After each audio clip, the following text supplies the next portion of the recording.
Salut la gang, c'est Fred du groupe B7. Aujourd'hui, je vous présente le Wrangler le plus puissant jamais produit par Jeep. Donc le Wrangler 392 Rubicon Recon 2023 qu'on a en stock présentement. Venez avec moi, on va faire le tour ensemble.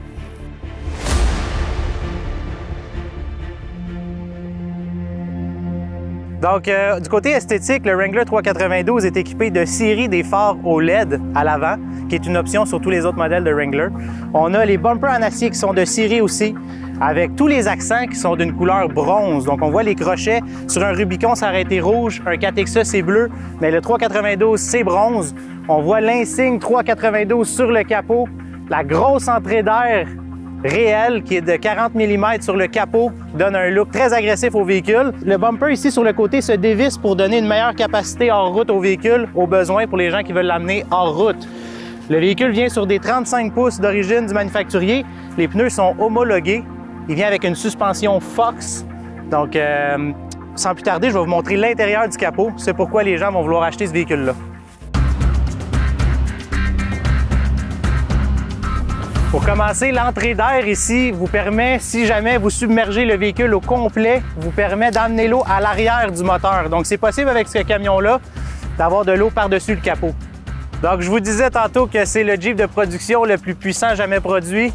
Voilà pourquoi il est équipé d'un V8 6.4 litres, le moteur Scat Pack 392 qui est connu sous le capot de la Challenger puis de la Charger déjà. Donc, c'est un moteur qui va produire 470 chevaux et 470 livres-pieds de couple. Il est couplé à un rapport de pont de 4.56, ce qui le rend hyper performant à basse vitesse ou à bas régime. Pour vous donner un petit peu plus de détails sur un rapport de pont ou pour vous simplifier la chose, un rapport de pont 4.56, comme dans ce cas-ci, va vous donner beaucoup de performance à basse vitesse ou à bas régime parce que l'arbre de transmission va faire 4.56 tours pour un tour de roue. Donc, si supposons un rapport de pont aurait été plus bas, il aurait été plus puissant sur l'autoroute puis plus économique. Tandis que dans ce cas-ci, à basse vitesse, le véhicule a beaucoup de puissance, ce qui lui permet justement d'atteindre des performances hors route, hors du commun. Nous voilà à l'intérieur de la bête qui nous permet d'agencer les capacités hors route d'un Wrangler Rubicon, puis les puissances d'un muscle car comme la Challenger ou la Charger. Donc, le véhicule vient de série avec un cruise adaptatif. Le seul Wrangler sur le marché qui est équipé des paddle shift au volant pour pouvoir avoir un mode semi-manuel. On retrouve aussi les fonctions d'un Rubicon régulier.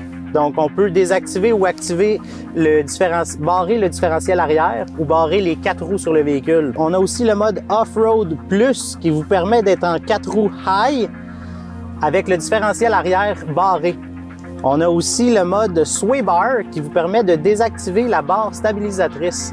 Ça, en gros, ce que ça veut dire, c'est qu'on a un système électronique à l'avant qui va vous permettre de désactiver l'anti-roulis sur le véhicule. Donc, tous les véhicules sont équipés d'une barre anti-roulis, mais celui-ci, c'est le seul qu'on peut le désactiver. Donc, ça vous permet, en hors route, de pouvoir avoir des meilleures capacités. Donc, la suspension va pouvoir s'ajuster plus aux roches, aux trous, ainsi de suite. Puis quand on retourne sur la rue, le véhicule va nous obliger à remettre la barre stabilisatrice parce que ça peut être dangereux prendre une sortie d'autoroute sans cet anti-roulis-là. Tout est désactivable, activable. On arrive à la pièce de résistance, donc le véhicule avec un si gros moteur permet d'avoir beaucoup de bruit. Donc, c'est possible d'activer le bruit ou de le désactiver. Donc, quand vous allez à un 5 à 7 avec vos amis ou vous voulez impressionner votre date tender, vous pouvez laisser l'exhaust ouvert. Mais si vous allez vous réveiller dans votre quartier UP en banlieue de Montréal, et vous ne voulez pas réveiller vos voisins, vous pouvez mettre en mode silencieux le véhicule. Donc, on a toujours le meilleur des deux mondes. Donc, on va essayer cette fameuse fonction du muffler à l'instant. Donc, on va partir le véhicule en mode ouvert, en mode 5 à 7, puis on va ensuite activer le mode silencieux.